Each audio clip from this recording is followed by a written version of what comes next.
Trabajo de investigación, de recuento de corrupción en esta administración de nuestros compañeros de Mega Noticias. Tenemos ya con nosotros a Ángel Méndez Mercado, él es maestro en finanzas. Muchas gracias, maestro. Pues hechos de corrupción que se han mostrado evidentes, señalamientos de incluso la propia Auditoría Superior de la Federación, pero que pues lamentablemente los funcionarios sancionados e investigados son de bajo nivel o de plano son cubiertos por un manto de impunidad.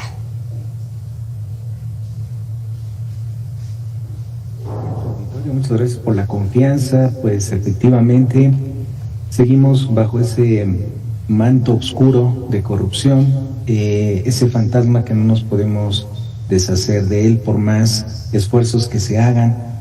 No podemos deshacernos de la corrupción.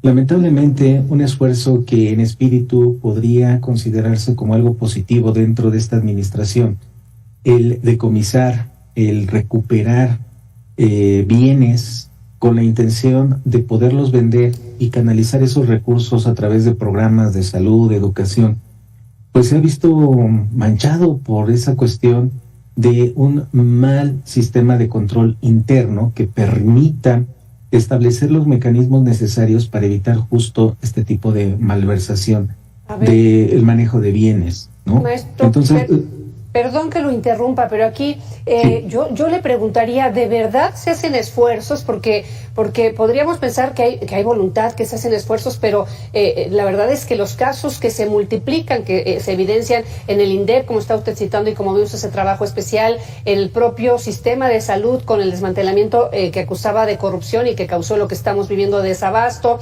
en Segalmex, en fin, con los familiares de Manuel Bartlett.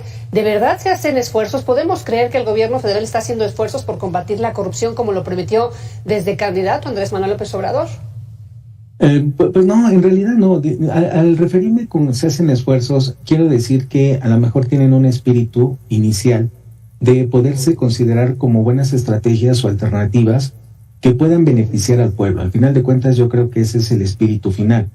El esfuerzo en la creación de este tipo de institutos podría tener esa buena voluntad, que obviamente no es así.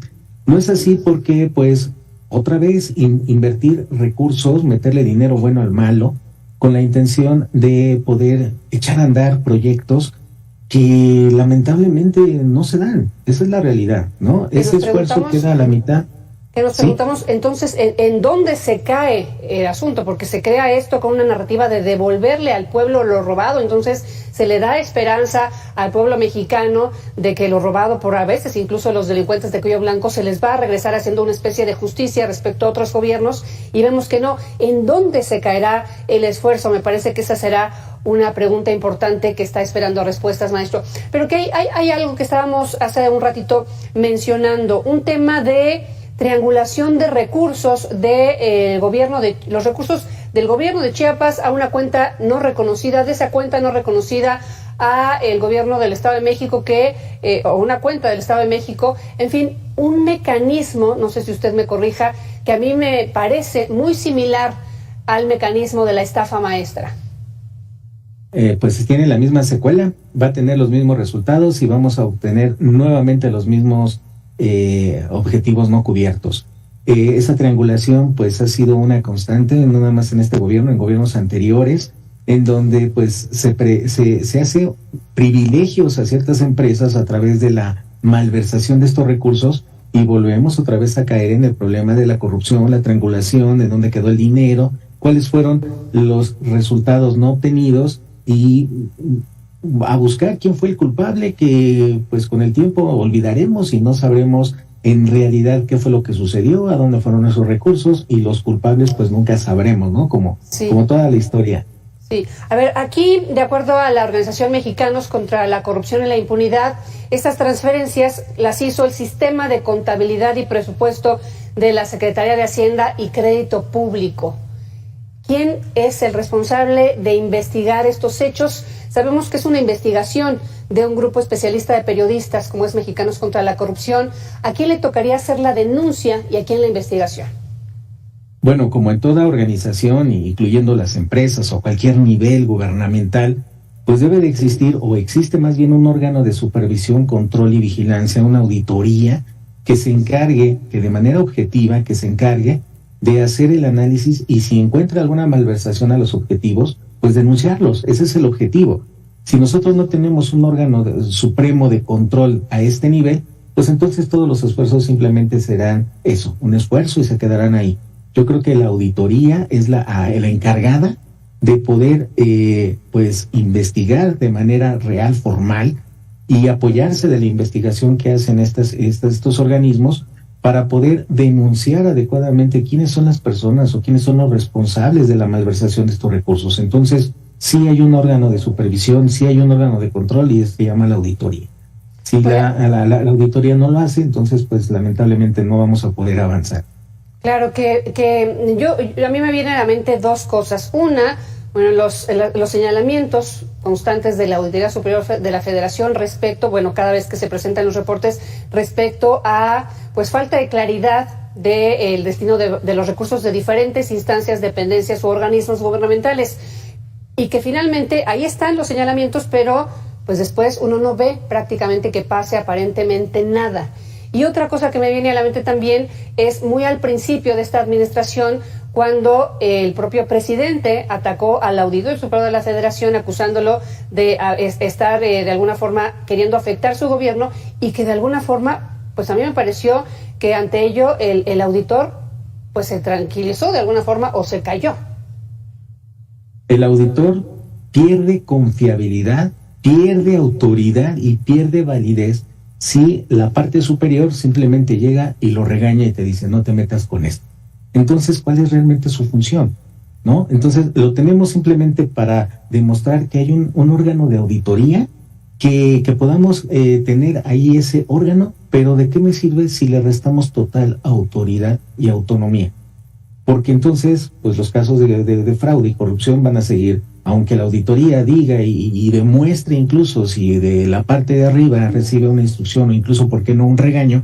Pues entonces estamos demeritando su trabajo y simplemente le estamos restando toda validez que pueda llegar a tener. Y es así como ha estado funcionando esta y otras organizaciones y otras dependencias que denuncian, pero pues se quedan en la simple denuncia, o sabes que como no me conviene a mis intereses, pues mejor guarda silencio y a ver, vamos a sacar otro tema y depende, si me conviene lo llevamos a cabo, y si no, simplemente haz de cuenta que no pasó. Entonces, estamos restándole valor al trabajo profesional de una auditoría que hace su trabajo de investigación, pero que pierde total validez cuando alguien por arriba le dice, ¿sabes qué? Mejor ni te metas, mejor ni le muevas, así déjalo, gracias por tus servicios y vamos a ver qué más encontramos por otro lado, ¿no? Entonces, prácticamente podría ser una institución pues de adorno, porque no hay sanciones, porque no hay denuncias, porque no hay efectos, porque se queda en eso, se identifican los problemas, pero pues, y no hay ningún responsable, ¿no? Eso es importante, fíjese, doctor. Pierde valor. Maestro, fíjese que eso es algo que nos dice muchas veces el auditorio. A ver, es que yo termino, después de escuchar todo esto, de ver las investigaciones, y termino, pues sí, con el hígado un poco inflamado, pero pues veo después que no pasa nada. ¿De qué le sirve al auditorio, a la sociedad mexicana, enterarse de estos hechos y estas investigaciones desde su perspectiva, maestro en finanzas? Ángel Méndez Mercado. Sirve para evidenciar, porque no nos podemos quedar callados. Sirve para que estas investigaciones tengan voz y que la gente se entere de lo que está sucediendo, pero que también se entere de que no hay acciones de continuidad.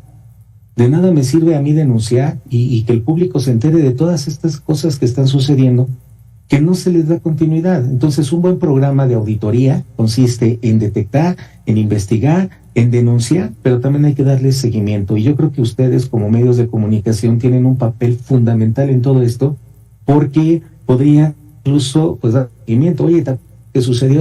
Teoría, bueno, ¿qué ha pasado al momento? No, pues no ha pasado. ¿Cuántos días han pasado? Que no sucede nada, ¿no? Ustedes, como medios de comunicación, tienen un impresionante público, sepa que tenemos el dedo sobre la llaga, que no se nos olvida. El problema de los mexicanos es que tenemos memoria de muy corto plazo. Hay un fraude y pasa algún distractor y se nos olvida, porque pues a lo mejor no hay alguien que nos lo recuerde o que esté insistiendo en que qué va a pasar con este asunto.